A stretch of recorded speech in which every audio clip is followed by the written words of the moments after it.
Tansei, Bozu, Ani, everybody. I'm really happy to be here and have a chance to share some of the things I've been working on the last few years. I want to say Kinanaskomatin and Chimigwich to the Indigenous Educational Research Center and to Mason and Daniela for all of the coordination and support and dealing with all of my annoying emails. I appreciate that. Today, I'm going to be talking a bit about Kwayask Ayamiwin, Agi Nitaskākon, which means good words are medicine in the northern Woodland Cree dialect. I am a doctoral candidate at OISE with the Adult Education and Community Development Program. Okay, so maybe a proper introduction first. Tansei, Kaki, Kinanaskomatin Nitotamak, Wawatiwi, Mr. Tim, Nitisigasun, Nischuasika Ochan, Muskwa, Nitotum. I'm a Bear Clan member of Nischuasi Cree Nation. This is the picture you're seeing right there. That's about 9 hours drive north of Winnipeg, but I was born a little bit further north in Lynn Lake, Manitoba, which is a 15-hour drive north of Winnipeg. And I also have lots of family in South Indian Lake or Opipinapawan First Nation. My mother is Pauline Busch, nee Spence from South Indian Lake, and my father is Leonard Busch. He's a member of Kaki First Nation in Saskatchewan. There's me. Apparently, I'm still trying to emulate my father's facial hair after all these years. My maternal grandparents are Louis and Verna Bonner, and this cool guy in the middle is my Uncle John with his leather cap. My maternal great-grandparents are Matilda and Frank Linklater. On the right, there's Matilda Spence. That's my maternal great-grandmother. And on the left, there's Fanny Harty. That's my maternal great-great-grandmother. She ended up in the news. She lived to be 114 years old. And when they asked her how she did it, she said she never drank Coke. So if you're searching for the secret of a long life, avoid the Coca-Cola products. At the top, there's an elders race, annual elders race that used to be held in South Indian Lake. And my grandfather, Louis Bonner, who I'm named after, is leaning up against this post, looking pretty cool there. Matilda's mother, my maternal great-great-great-grandmother, was called Supila, and her mother, that'd be my maternal great-great-great-great-grandmother, was called Missipan. Really grateful to be able to trace my lineage in this way. I know not all of our people are able to do so due to the impact of colonization and dispossession. And I'm really honored to be able to bring my ancestors with me today on my sharing journey and my learning journey. So I'm going to jump right into it. I've been working in mental health for over 20 years now, which is wild to me. I've worked in the forensic mental health system, the criminal justice system. I've worked in neurodevelopmental disabilities. I've worked in inpatient settings, in psychiatric hospitals, in outpatient programs, in group homes. I've visited jails and prisons, shelters, you name it. I've probably been to those places. So while working in these settings, I saw firsthand how the system can be useful, but also how the system is deeply flawed. The biomedical model provides a framework, but it often reduces really complex human suffering to a checklist of symptoms and an algorithm of treatments. Many of the people that I met at the most difficult point in their lives weren't just struggling with a mental disorder. They were also facing chronic illnesses, poverty, isolation, trauma, and the complete collapse of their social and familial systems. And while our mental health system certainly fails people of all races, colors, and creeds, I became particularly aware of the unique disservice that we do to Black, Brown, and Indigenous patients and those people that I met on my journey. And I think this is because Western psychiatry has really medicalized Indigenous experiences framing trauma as an individual pathology rather than a response to systemic harm. And there's this really great quote from Rennie Linklater, who's also a OISE graduate. The diagnosis isolates the problem within the person. So you receive a label of post-traumatic stress disorder or borderline personality disorder or whatever it is, cognitive distortions or something you might have, personality disorder, and all the while ignoring colonialism, racism, poverty, and environmental violence, the larger systems that are contributing to a lot of the struggles that we are facing. This not only shifts the responsibility away from the systems and structures that create suffering, but it also implies a personal failure of those who are suffering, whether it's cognitive, neurological, behavioral, or some moral failing. It situates the problem within them. It's kind of the ultimate gaslighting and victim blaming within our system. So, despite our hopes for an objective research program, our most popular and well-funded mental health interventions are not acultural. They are infused with Euro-Western values of individualism, self-reliance, and emotional suppression at their core. At some fundamental level, it's communicating a normal that is calm, white, heterosexual, able-bodied, and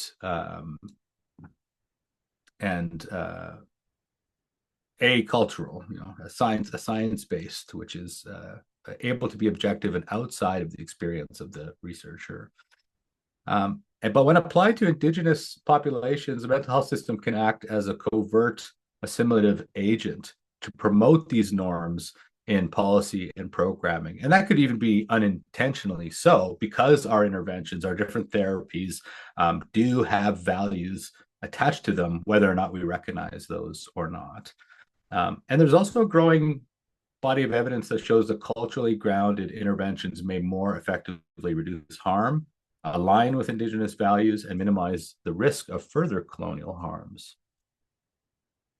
So while walking with people on their healing journeys, while walking with other First Nations and Inuit Métis people on their healing journeys, and while on my own healing path, I began to see how some of the greatest changes came from relationships with people outside of the mental health system, or with those who are within the mental health system but seem to work outside of its boundaries. And I became really interested in that.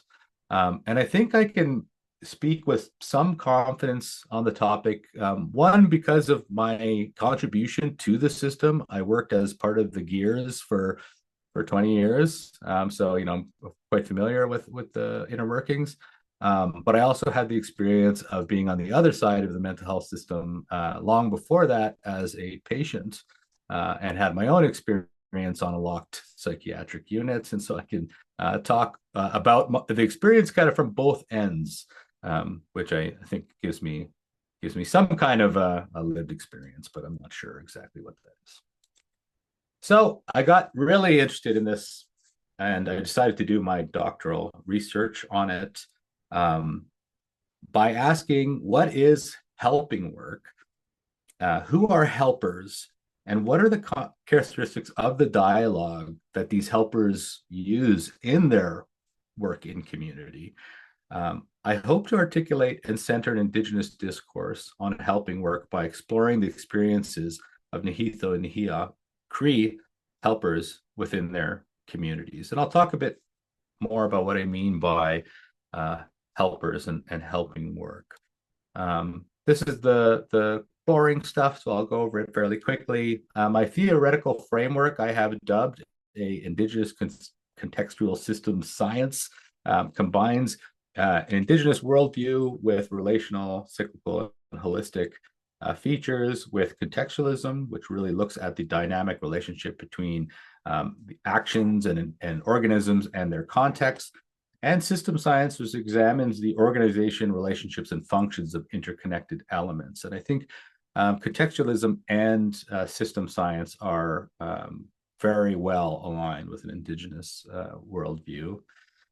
My methodology could probably be classified as hybrid or a mixed method. So I'm using Indigenous and qualitative research methods within that paradigm, looking at Cree teachings and axiology of relational accountability and oral traditions, while also being guided by things like narrative inquiry, thematic analysis, and the co-creation of knowledge.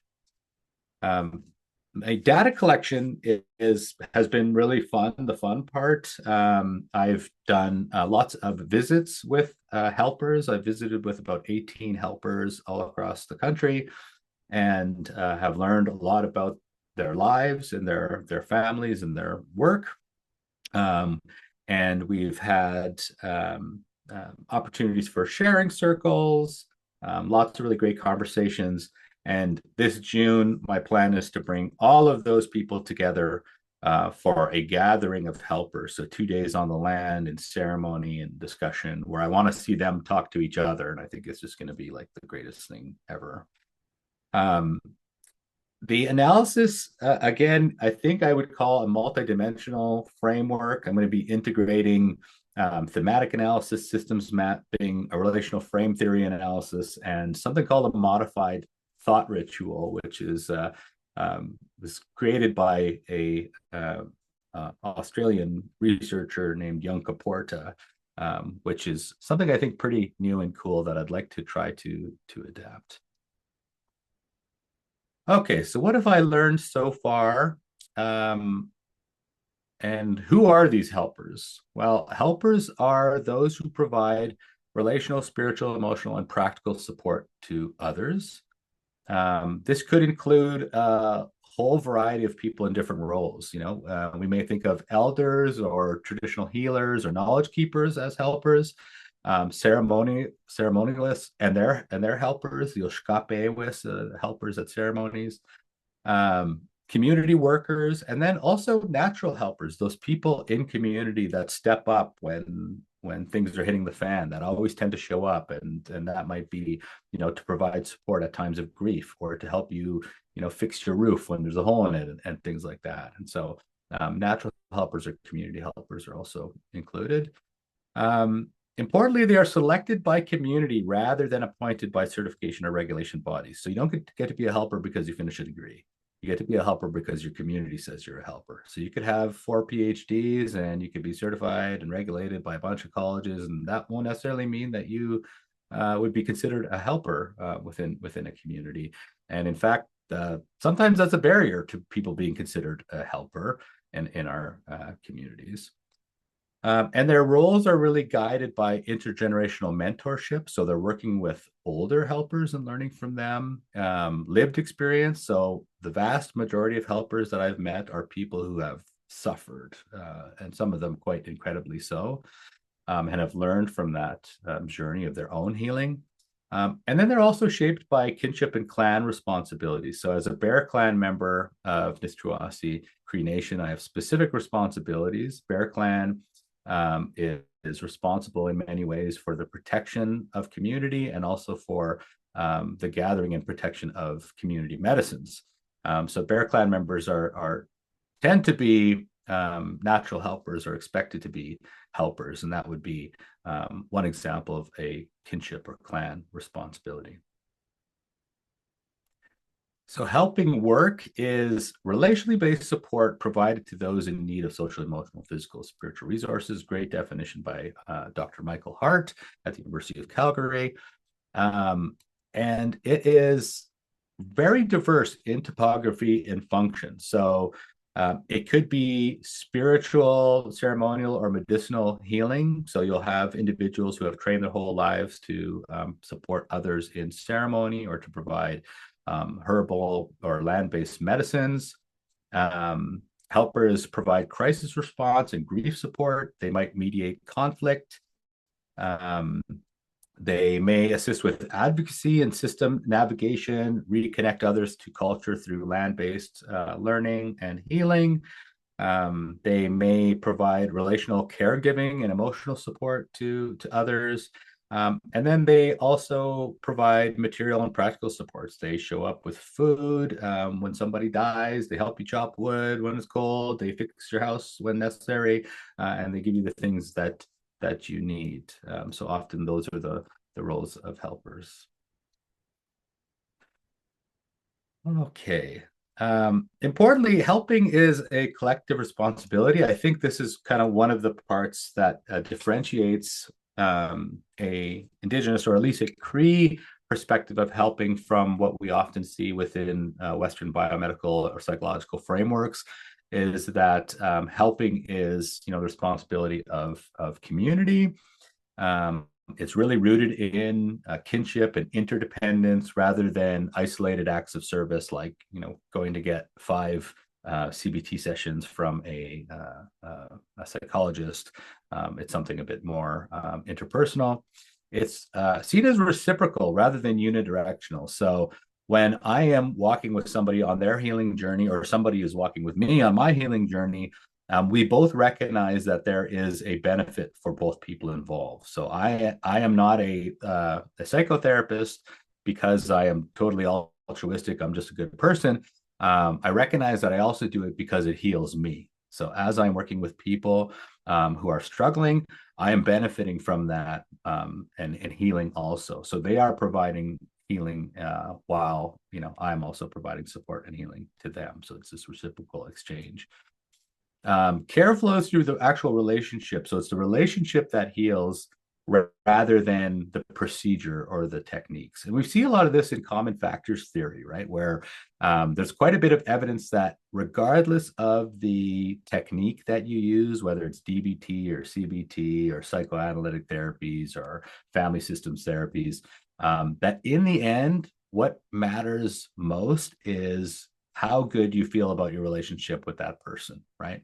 If you feel like you can trust them, they have your back, you like them, you feel safe discussing things with them, they'll protect your confidence, that, they're kind of rooting for you, they're on your team, that predicts change more than the actual procedures do, right?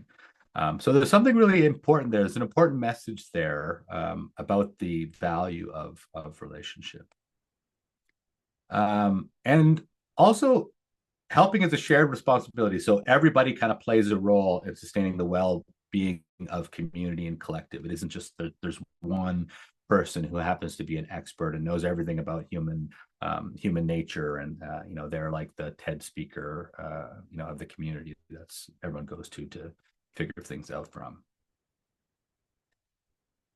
So while I was visiting with these helpers, especially those who were language keepers, I noticed some cool stuff. One, a really rich pattern, a pattern of really rich descriptions. So when they were describing something, it wasn't just like an adjective, it was like a 4-minute description of whatever the place that they were at or what they did or the person they were talking to. And it could feel like it was dragging on for a long time. And I feel like people who are not familiar with the culture, when they're speaking to an elder, a knowledge keeper, or a helper in community, it may be disorienting sometimes because it feels like they're talking in circles and repeating stuff and going on big long tangents and then coming back. But this is part of the contextual nature of Indigenous languages. They also use a lot of examples, lots of metaphor. Like every other word is like a metaphor or an example.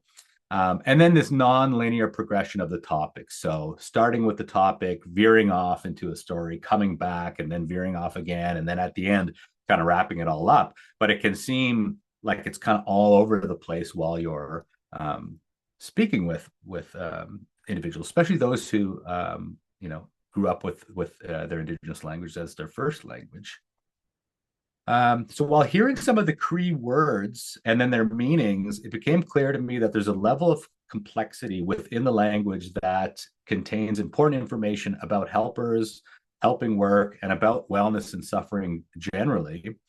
And so I started to connect with a number of helpers who are also language keepers, or language speakers. And recently, one of those individuals, Simon Bird, who runs the Cree Word of the Day Facebook group, he's awesome, told me that our worldview, our constitution, and a blueprint for how to live a good life all exists within the language. So within the actual words you're using, that information is captured. And so I knew there was something important here, and I knew that it meant a bunch more work for my dissertation, but I decided to jump into a bit of a rabbit hole around understanding the differences in language and what that meant. So I started wondering what happens when you take an entire generation and you force them to abruptly stop speaking their native language, especially a polysynthetic native language, with cultural symbols and generational memes attached to it, and instead force them to speak an analytic language that they have no cultural context connected to whatsoever. This is Guy Hill Residential School at Sturgeon Landing. This is where my grandmother was physically punished for speaking Cree, although that was the only language that she knew how to speak. And this was not an accident. It was a purposeful part of the design of residential schools. This is Egerton Ryerson, one of the architects of the residential school system. And he said, their education must not consist merely of training of the mind, but a weaning from the habits and feelings of their ancestors and the acquirements of the language, art, and customs of civilized life. So this forced language attrition was a part of the assimilative and colonial agenda from day one. So stick with me for a second here. I'm going to get into some nerdy linguistic stuff, but it hopefully will make sense as I go. And so I started learning all these terms I hadn't heard before, and I started talking to some different linguists and people with understanding in these areas. And I learned that there are different forms of languages. There are analytic languages like English and some of the other Romantic languages that rely heavily on word order. It's really important what order the words are in. There's a low morpheme to word ratio, meaning that to convey new meaning, you just add new words or make new words rather than adding pieces to the ends of words. There's separate words for grammatical markers. So to say what the context of something is, or the mood of it, or the tense, you would just add additional words to describe that. And it's typically a simpler word structure. So you kind of have a subject-object tense thing happening in most sentences. Not to say that any language is less complex. They're all super complex, but there's a certain approach in analytic languages. Now, polysynthetic languages, on the other hand, are very verb heavy. So someone said, and I don't know, what the evidence is for this, but someone said that, Cree, for example, is like 70% verbs. And then, you have, a smaller percentage of nouns and adjectives and other parts of speech, but it's very, very verb heavy. There's an extremely high morpheme to word ratio. So we're using a lot of small pieces of words and attaching them to other words to make a single word rather than creating new separate words. A word can function as a complete sentence on its own. So you have one word and it can describe kind of everything you need just in that one word. There is very context-rich expressions. So it's very hard to separate the word from its context. And when you do, it stops making sense. So writing down Indigenous languages gets weird for people because the context is removed and then the word no longer makes sense.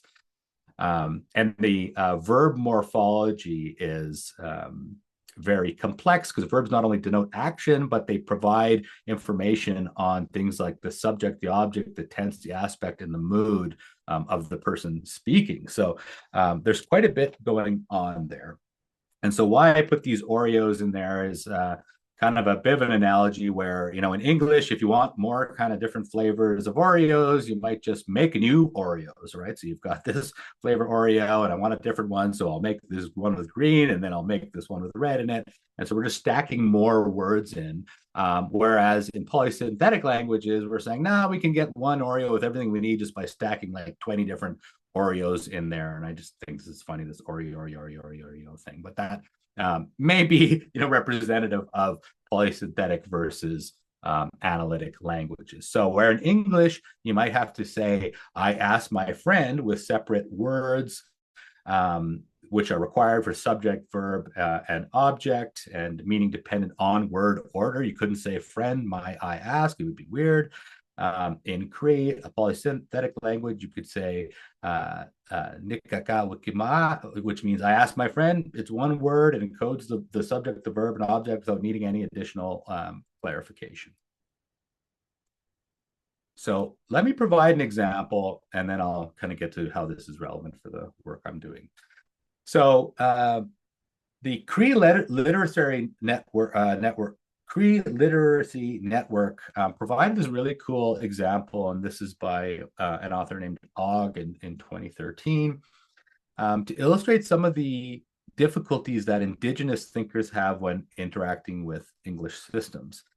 So older Indigenous people, particularly those that are knowledge keepers or helpers, often struggle with the word elder. See, there's lots of debate in our communities about the use of the word elder. Who's an elder? Is it right to call people an elder? What does that really mean? Lots of people that I've met who everybody in the community would call an elder resist the term elder. You know, they'd rather not be called that. And that might be you know, based on humility, right? That they aren't comfortable being called that, and that is a stance of humility. But I think it also speaks to the fact that there's a lot lost in translation between the way that we might speak about these people who are helpers and teachers and the way that they are talked about in English. So in Cree, words carry a relational and action-based meaning, and translating them to English can narrow this meaning significantly. So, for example, in Plains Cree, the word for elder or elderly man is kise inu, kise inu. And the root words are kise and inu. And so I'm going to talk a bit about what those mean. So the root kise comes from akiset, which describes what an animal does, like a loon or a mallard, when it's pretending to have a broken wing to distract a predator from getting at its young.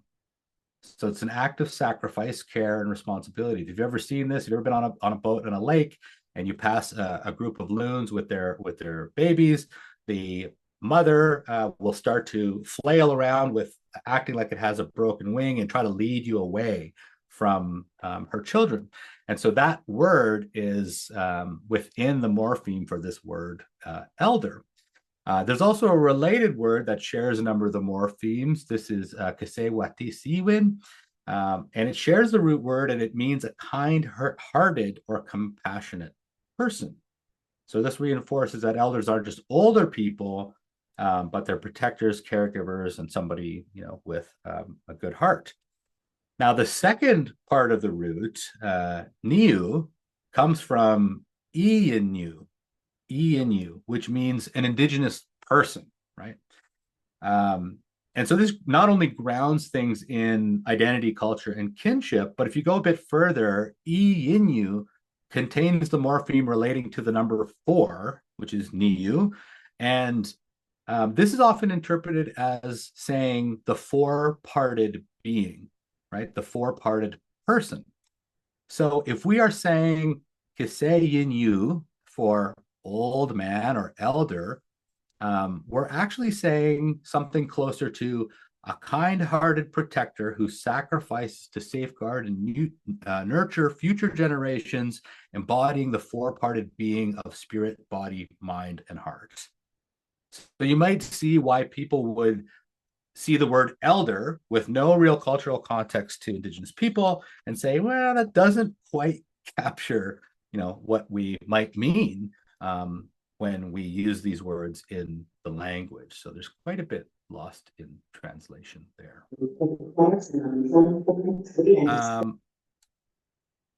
There is I think this has important implications for how we might use language and dialogue in wellness programming.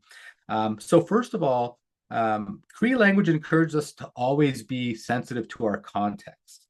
Simon Bird also shared with me the word osawa, which means brown, but it also means yellow, which I was really confused by at first. And the way he explained it is that you would use it while you were walking with someone and referencing the item. So you could be pointing at the leaves on a tree and say, Osawa, and the person would know you meant yellow, they're turning yellow.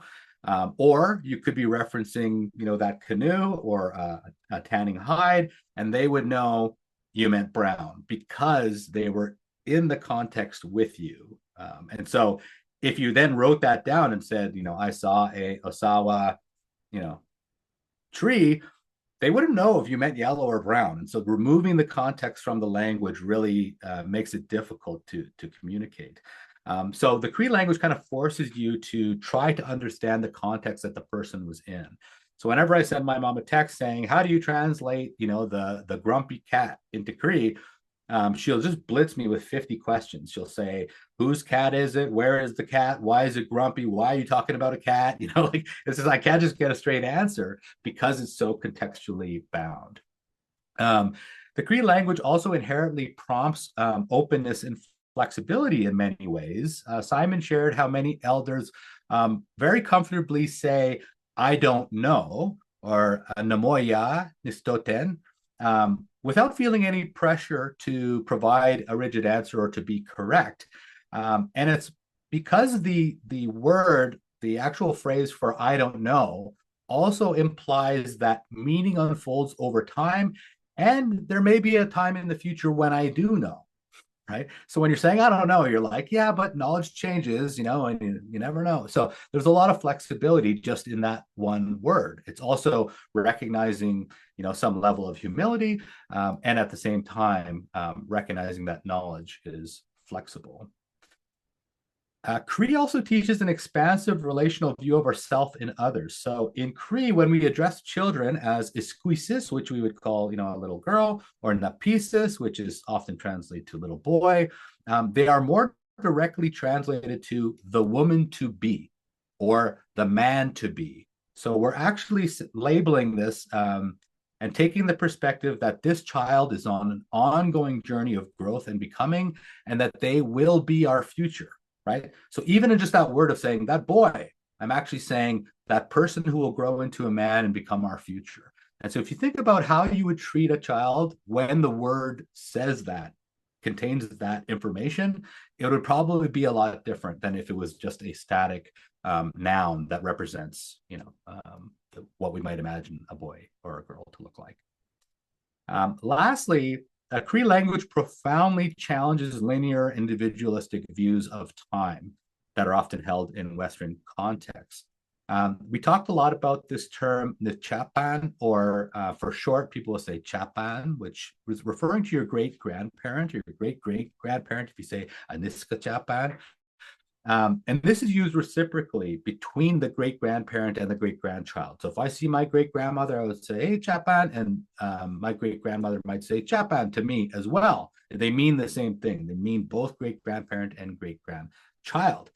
But again, if you just say the Chapan means great-grandparent, you're missing a lot of vital information because there are morphemes there that talk about taking a thread and tying it together so that it becomes one strong thread, and adding the other morphemes of Chapan connotate time.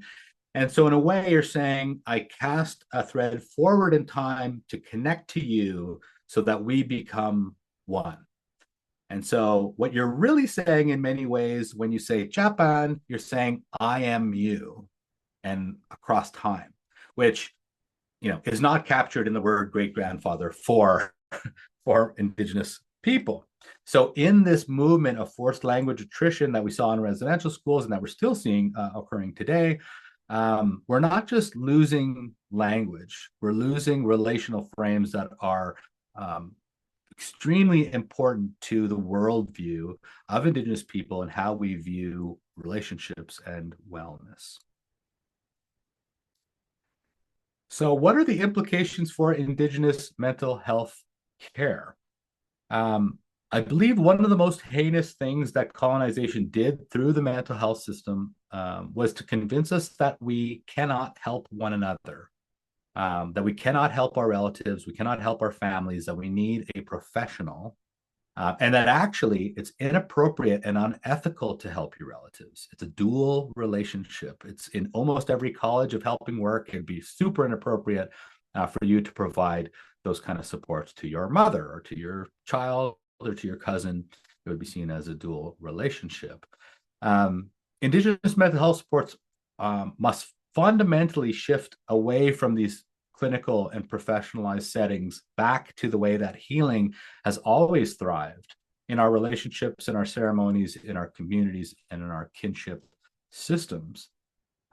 We need to support and importantly, fund the infrastructure for natural helpers who already exist in communities. They aren't getting any money for it. They're not getting any recognition. They're not getting the awards or grants or scholarships, or they're not getting any of that stuff.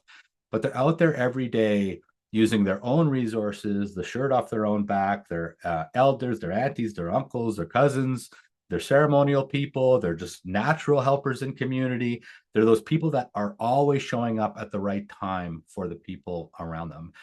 And I think that if we start to really focus on that and to provide the resources necessary for them to do that work, we can see a lot of change within community, driven by community and driven by cultural practices.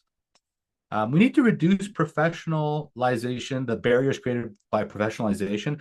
There's a few good examples of this. So the College of Registered Psychotherapists of Ontario actually does exempt elders and traditional healers from the controlled act of psychotherapy. So, you won't get reported to the college if you're a knowledge keeper and you're sitting and working with someone, on their healing. That's a good start. And they also have a alternative pathway for people who may have had some of their training from Indigenous knowledge keepers and helpers. So you could attribute some of your supervision hours that you spent in ceremony learning from a knowledge keeper in your application to become a psychotherapist in Ontario. You would still have to write the exam and do all the stuff like that. But those are, some movement towards this. Now, I think it needs to go much broader than that, that there needs to be a recognition that this is a distinct form of helping that is relevant and that deserves recognition and funding the same way other approaches to helping do. That involves funding natural grassroots helpers and their programs, strengthening those kinship-based supports like caregivers. Caregivers are an underutilized and underserved group that really do a ton of work every day for their aging parents, for their children with special needs, for their family members, their grandchildren, et cetera. And they're just getting very minimal supports to do that important helping work. We need to try to facilitate access to ceremony. There are many people who want to reconnect with their culture, have been disenfranchised from it, and don't know where to start, and cannot find the places to attend ceremony if they wanted to, if that's appropriate for them. And this is because, one, there aren't a lot of people who are practicing. There's not enough people who are practicing ceremony and conducting ceremony that are well trusted to meet the demands of all the people out there who are suffering or who are searching for wellness on their healing journeys. But of course, we could improve upon this by giving them the resources and the helpers and the things they need to be able to do this work. And then finally, prioritizing language revitalization, not just as a cultural program, but as a primary mental health intervention. So as equal to something like cognitive behavior therapy in treating anxiety, Cree language revitalization should be on that front line of interventions as well. Because as you can see, if I start learning these expansive relationships that are found in the language, if I start thinking about children as these people on a journey of development that will be our future, suddenly I've taken this very narrow relational frame or perspective and expanded that network. And this is what wellness is all about, is expanding these networks so we can be more flexible in the ways that we interact with and look at the world. If I really see things only as one thing, this is where we see depression. This is where we see anxiety disorders. This is where we see personality disorder. People are stuck in rigid networks of cognition. Okay, so what's next? I got to finish my PhD at some point. I'm hoping to do that in the in the next year or so, if all the stars align. That'd be great. I'm hosting a gathering of helpers in the summer, which I'm really excited about. I've got about 18 um, really fantastic helpers from all over Canada who are going to spend 2 days together. And I'm just going to kind of let it happen and see what happens and hopefully get some cool data from people talking to each other about wellness and about helping. Definitely a deeper exploration of language and relational dialogue and its relationship to wellness. I think that we need to be doing studies on this. We need to understand how language facilitates psychological, emotional, spiritual wellness. And what are the parts of those processes that contribute to wellness? And how can we leverage that in the development of culturally relevant mental health frameworks? So, for example, maybe some forms of counseling aren't working well for some Indigenous people, whether it's, brief CBT or, one-on-one psychoanalytic counseling or whatever. There'll be people maybe that is really effective for, and that's what they want. And that is absolutely okay. But for those that it isn't working for, maybe there are other ways that we could approach that based on this worldview and on these teachings and on the language that could be more useful for them and might not have the same assimilative and colonial features that we've seen in other mental health interventions. And then finally, we need systemic change. So there needs to be training, support, and advocacy for culturally grounded, community-based programs and grassroots initiatives. There's already a world of First Nations helpers out there doing this work, and they're awesome at it, and they're doing incredible things, and they're doing with almost no support and resources. But there is a vibrant world there of helpers, and I think if we capitalize on those already existing systems and philosophies and frameworks, we can see a lot of change come from within community. I really think the healing of our communities is not going to come from the world of mental health. It's not going to come from outside of the communities. It's going to come from the helpers that already exist within those places. Nitaskākon, thank you. That's my email if anybody wants to chat, and I'm very happy to answer any questions that people might have.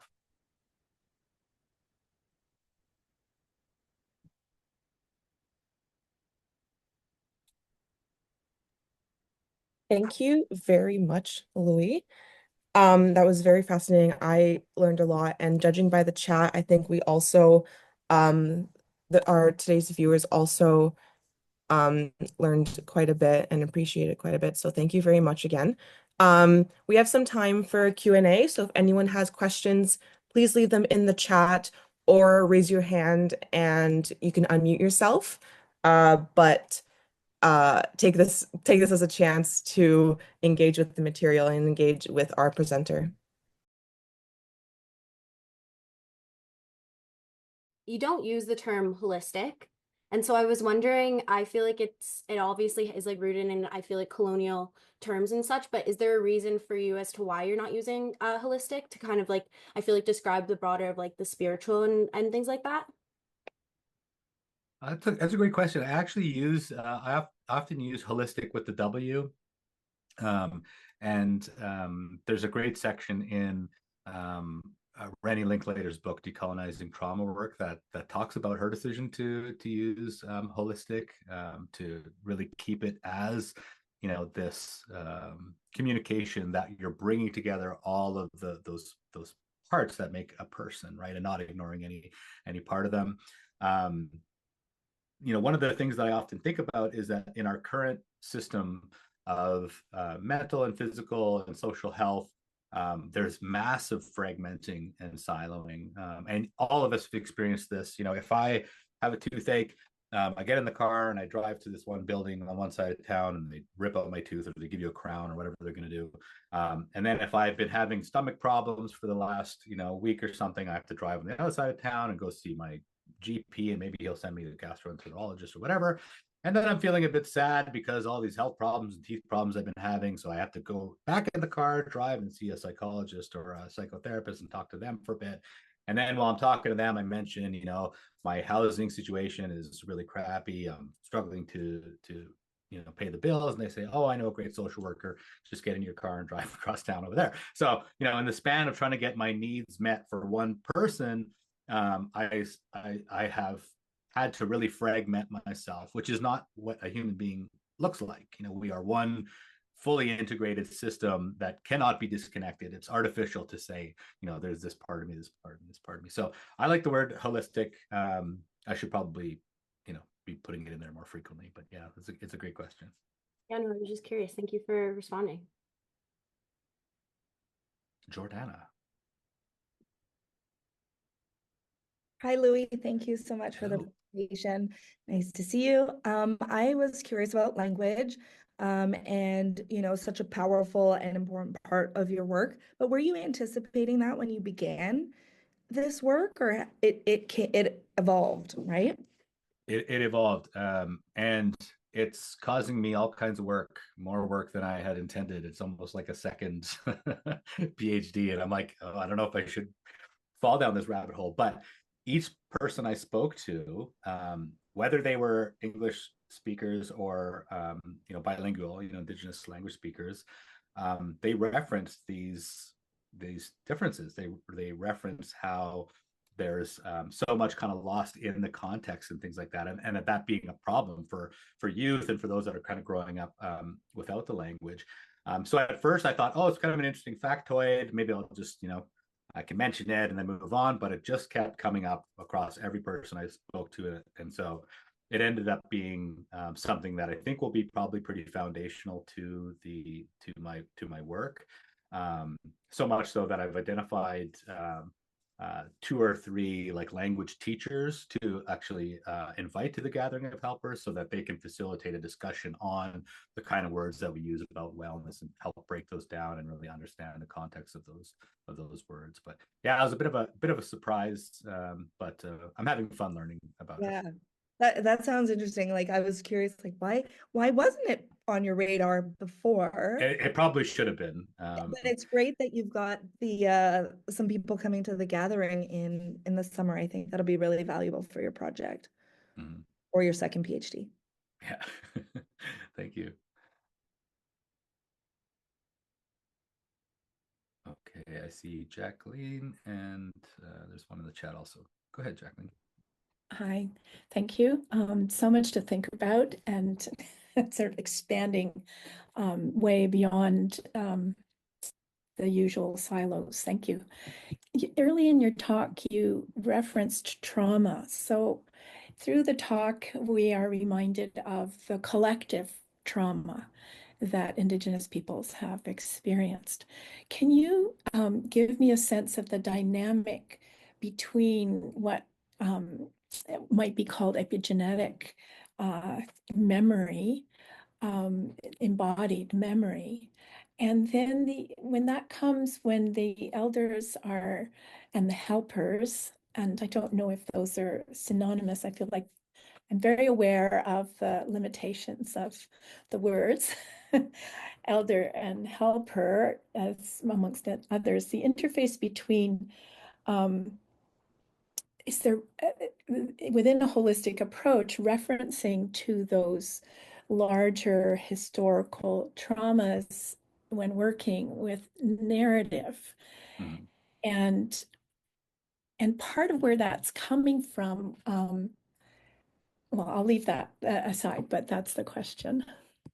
It's a great question, and absolutely, I think the conceptualization of time and the self, I think, are going to be kind of fundamental to an Indigenous and are already fundamental to an Indigenous understanding of wellness. So with that word, Aniska Japan, we're saying I am my great grandparent, and that I have this inextricable link to them across time, and that my life is kind of occurring with their life right now simultaneously. So and this also goes for my great grandchildren, right? So when we think about the 7 generations teachings, for example, you can conceptualize it as act in a way that 7 generations from now the our ancestors or our descendants will have a good, world to grow up in. But you can also think about it as there's 3 generations behind you that you're connected to, and there's 3 generations in front of you, and you're the 7th generation. You're right in the middle, and actually they are also you. And so when you think about it that way, we can ask questions like, if you could imagine your great grandparent, and even if you didn't know them, or you never had a chance to meet them, or you don't know much about them, if you could imagine their life and what it was like, or what it might be like, and then you can imagine yourself actually sitting with that great grandparent, and telling them about some of the difficulties or struggles that you've been having, right? So the person is struggling with some grief or some issue, and they sit with their great grandparent and they're visualizing this. And I might be sitting with my great grandmother on the trap line, and I say, here's this relationship struggle I've been having, or this difficulty, and then I try to imagine what my great grandparents' interpretation of that would be. What would they think of my issue that was going on, and how would they respond to me? Would they be caring and compassionate? And how would I respond to my great grandchild if they came up to me, and I'm old now, I'm like 95 and all wrinkly and old, and I got this little great grandchild coming up and saying, I'm really struggling with this thing that's happening, and how would I respond to them? Suddenly this has created a dynamic picture of the self that can be much more compassionate than the usual self, which is really horrible. We're terrible to ourselves because we see ourselves as alone in this world, kind of walking around and interacting with stuff. But if I am connected, and this concept of blood memory comes up a lot in our teachings, and is somewhat synonymous to epigenetics, right? The idea that our suffering and the experiences of our ancestors, even our recent ancestors, our parents and our grandparents, during their lifetime, things can happen to them that impact us. And, for a long time, people were saying blood memory, that's stupid, that's not a thing. And geneticists were poo-pooing all over it. And then suddenly epigenetics comes and says, no, if you experience a really bad trauma, there are genes that can be activated that may not have otherwise been activated, and that can be expressed in the child. And we see this in nutrition and other places, in some really interesting studies. I think there's still a lot that needs to be done to link the science of epigenetics to intergenerational trauma. It's starting, but there is some discussion there. But this teaching of blood memory has always been there, and I think it comes back to that expansive view of myself being related to other people, and relating across time and space in a different way, if that makes sense.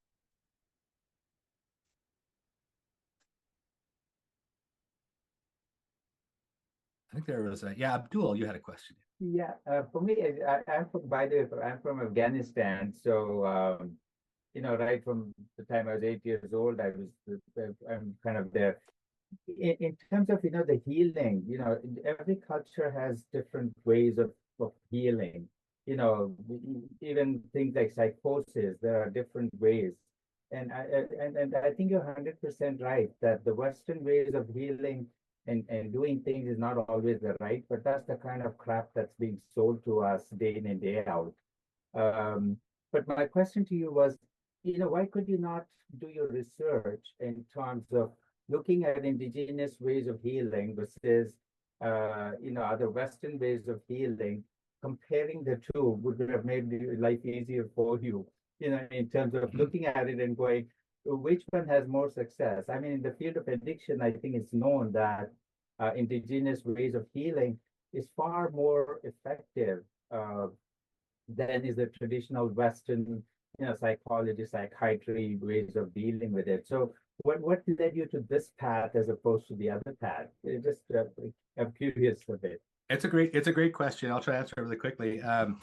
So there is a mentor of mine at Harvard, Dr. Joseph Gahn, who is probably the foremost Indigenous researcher in mental health, in the world. And he did this great article, and I was reading it, and about halfway through, I realized he was talking about my community in northern Manitoba, and that he had done this 7-week study there in like 2001 or something. It just kind of blew my mind. But One of the things that he says in this article and elsewhere as well is that we have built the solitudes of these two approaches, the comparisons, to death for like the last 50 years. Researchers have been saying West is over here and Indigenous is over here, and we've done it and we've talked about how they're different, and really it's been defensive, right? Indigenous researchers have had to say, look, we're this thing over here and it's different and it's effective. And there are some studies that are looking at comparing treatment as usual with, you know, land-based healing camps and things like that, with some really great outcomes. But his message was, it's time to move beyond trying to differentiate ourselves, trying to validate ourselves in comparison to these approaches, and to go and build the stuff that we have and to explore and expand and evolve and research that. And so I really took that to heart. So I'm trying my best not to just make it a critique of Western mental health. I want to move beyond that and go to something a bit different. All right. Mustafa, I know you had a question here. How has English language evolved in recent Indigenous generations? Yes, it certainly is evolving, you know, and language is always changing. We're seeing a lot of the changing kind of dialects of English and slang and stuff in Indigenous communities. And this is how language progresses. I don't think it's abnormal for a group or an individual to learn a new language gradually, right? This happens all the time with immigration and migration and things like that. You know, your grandparents moved to this country. Maybe your parents know your language, you know, fairly well, and then you kind of know some words, and then your kids don't know, you know, very much at all. They're only speaking English, kind of thing. That is a normal kind of gradual progression where the children and their children are able to pick up the cultural context, the, you know, the memes and stuff that come with it, and they're able to put that meaning into it. But when it's abrupt, when it's like, as of today, you are no longer allowed to speak that language and only speak this one, there is no building of context. There is no, you know, cultural meaning that can be attached to it over time. And so I do think we see these languages evolving, and that can happen. But the problem comes when suddenly you know, you've kind of been ejected from the cultural context of your language. Thank you so much for presenting. It was very insightful, got everybody thinking, and amazing questions and engagement. We wish you good luck with your future research.